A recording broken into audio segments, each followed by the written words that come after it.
This week was a long week. The chapter was long, the week was long. There were days I didn't want to do my workout, but we did it anyways. So, welcome back to, and let's get started. In this week, what was mostly specified was, as an artist, learn to survive.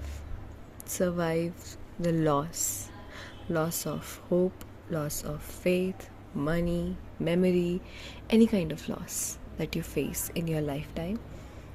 Learn to survive it, because that is a part and parcel of how our life is. Like, to gain something you have to lose something, and if you get too stuck on what is lost, you will not be able to actually appreciate the gain that you're getting from it. To move on from that loss, I think acknowledge it. And it said share it. I'm not really sure, because in a society where people are actually happy with your loss, it feels kind of awkward to share it. But the best part is that equal number of people are also actually great that you shared your loss, because they too have suffered from something similar. So you kind of build a community that actually wants you to grow through it. It gave an example of that if our creativity is our artistic brainchild, then our losses are like miscarriages. And just like a woman suffers silently after a miscarriage, artists do it too. I mean, don't we? We suffer if an idea doesn't work the way we had expected it to. If a project we're working on, it doesn't really... If a project we're working on doesn't work the way we want it to, we get so dejected by the mere idea that an idea was lost. In that movie that flopped, it's okay. I mean, not everybody's going to be on the same frequency when you make a movie. Not everybody's going to understand your idea or concept. Injury preventing you to actually participate in their annual sports meet. Our artist is a child, and we are adults who have created this safe space for a child. So when a child faces loss, do you know what a child does, right? They cry, they throw tantrums, they want something good at that point. And as an adult, responsible adult, we give them that space to experience that emotion. And that's what we have to do with our artist. Yes, you faced a loss, but instead of being harsh on yourself, being adamant that, oh, you didn't, like being delusional that you didn't face a loss, let that child, let that artist grieve. Let that emotion out in whichever way you feel like. Do something good for you, like even if that means buying a flower, going on a walk, sitting in nature, or just doing nothing. Let your artist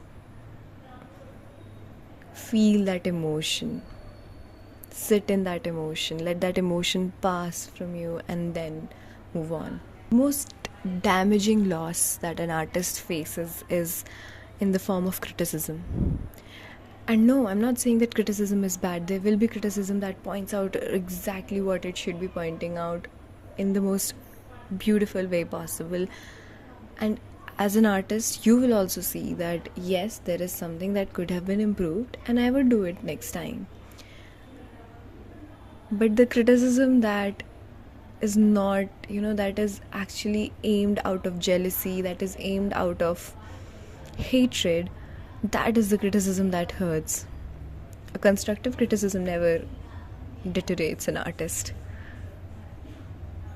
But a criticism on a personal level deteriorates is not good. Be wise with your words, and be wise in what you take in.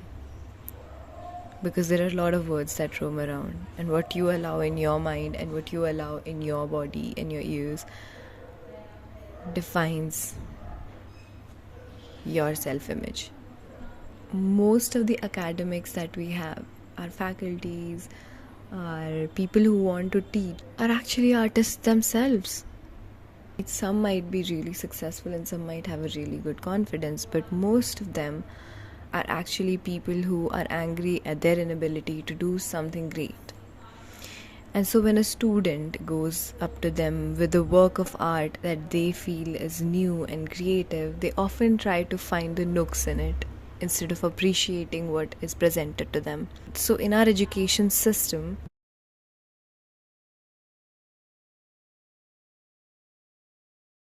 so there's this one line. To be blunt, most academics know how to take something apart, but not how to assemble. Students' work, when scrutinized, is seldom appreciated. Far from it, whatever is genuine accomplishment, it was viewed solely in terms of its shortfalls. And as an artist, as a designer myself, studying from a design college, I can agree to it more. I mean, yes, criticism makes you want to strive for better, but not being appreciated for what you present can also deteriorate you from actually achieving your dream. So if you're an academic, or if you have anybody who comes up to you with an idea, please don't just puff them around, okay? Appreciate them and also give them constructive criticism. Don't give power to the malignant artistic mentor, okay? Find your mentors. It'll take time. You won't just suddenly be like, oh, I found my mentor. No, it won't be like that. It'll take you time, but it'll be worth it. Now, one very beautiful part in this book was that view every loss as a potential gain, because it is, as I've said before, in the long run, you're always going to see that everything that was seemingly like a loss, a big loss, was actually building you up. And for that, you have to trust and know that there is a silver lining to each and every cloud that you face. The beautiful fourth part of it was that we often say that, oh, I'm too old for this. And the book really defined it. Like, for me, it was very normal if you say I'm too old for it. But if someone else says that I'm too old for it, and oftentimes I would also use this as an excuse, that I'm too old for this, that saying I'm too old is not facing the fear of letting your ego dissolve to be a beginner. And it changed my entire perspective. Like, if I say I'm too old, it's actually my ego telling me that I'm too old, because it doesn't want to dissolve. It doesn't want to face that phase of being a beginner. And that is why we fear trying any new thing, because we don't want to be laughed upon, or we want to actually be like, act like our age, that oh, by this age I have everything sorted out, I have learned everything that I ever truly needed, whereas you haven't. And so it's never too late to be a beginner. When we're saying this, we like to focus on the end goal rather than the learning a skill or building up a skill, and their creativity dies. It doesn't survive in an environment where you're too scared to take another step, to give yourself the time that you should be giving.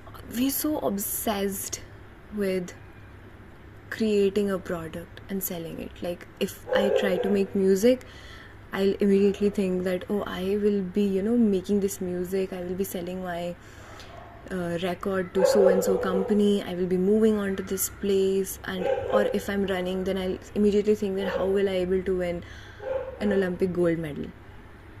That is because we live in a consumer based society. Like, everything that you do should be consumed by someone for you, otherwise you won't feel the validation that you actually did something. And that's untrue. You do stuff for yourself. You do not do stuff to be sold, to be, yes, there are things that are done to earn, but things that you enjoy, they're not on the market list. No. So as a working artist, if we want to try something, we often do not see the end. We've never seen the end of anything. And so we're scared to actually try it, to walk the path. And that creates a creative block, because when you're too worried about what the end is going to be like, you wouldn't really focus on the journey itself. You would rather be like, oh, am I taking the right step, or am I putting the right foot forward, or am I doing the right action? And that constant worry will stop you from creating from your core. So stop worrying of where the path is going to lead you, because every path that you take is going to lead you. So there was this line that said, fixed on the need to have something to show for our labor, we often deny our curiosities. And that too is a block that we face. Like, everything that we do should have a finished product at the end. If I am starting to draw, I should have an entire sketchbook that I can showcase to other people, show it to people that, oh, this is what I was doing, okay? I was not just freely living my life and enjoying myself. Don't let your curiosity die in the midst of the chaos of a consumer world, of a capitalist world that wants to monetize everything that you do. Stop looking at the bigger canvas. Paint that first stroke, and then the second, and then the third. And eventually that painting, that canvas will come to life. I was never able to draw properly. I had always struggled with drawing something, because I would always think of the end result and compare an imaginary end result with the most beautiful drawing that I've ever seen. Even though that is not even my style, I would compare it and I would be too scared to even try, and then I would make something and I would judge it at the same time, and then I would not do it at all. Don't do it. Do not do that. Do not dramatize the end result so much that you're scared to take the first step itself, okay? This is creative poison. Indulging ourselves in a frantic fantasy of what life could be, we forget we are letting the very time to make the changes, small or big, that lead us to who we want to be. We must work with what we have rather than cribbing about what we do not have. Everybody of us is addicted to anxiety. We're more addicted to what can happen rather than what should we be doing. So stop being addicted to anxiety and start taking that action. Respect where you are as well as where you want to go. As said by Theodore Rothke, I don't know if it's the right pronunciation, we learn by going we learn by going where we have to go. It's only when you start walking does the path actually appear on the way. Everything is available, every resource is available to you right there in this device that you're watching this video from. So take that step. In this week's learning, I would say I was really reminiscing about the time that I was going to my office. So me and my friend would take a cycle because it was a convenient form of travel and cheaper as well as not a polluting one. Cycle's chain did not have a protection for the pants, and often my flared pants would get stuck in it. Tuck my pants into my socks, okay, so that they don't get stuck in the chain. And so I'm telling my friend, like, why don't you do it as well? And she's like, oh, I'm too scared that people will judge me. And I remember telling her that people are going to judge you if the pants are dirty. People are going to judge you if you put them in your socks. People are going to judge you when you're cycling. People are going to judge you even when you're walking. People are going to judge you for everything that you do. That's what people do. Some will appreciate, but most will judge. So why not make that judgment they're going to make on you like about something that actually helps you? Putting up my artistic date.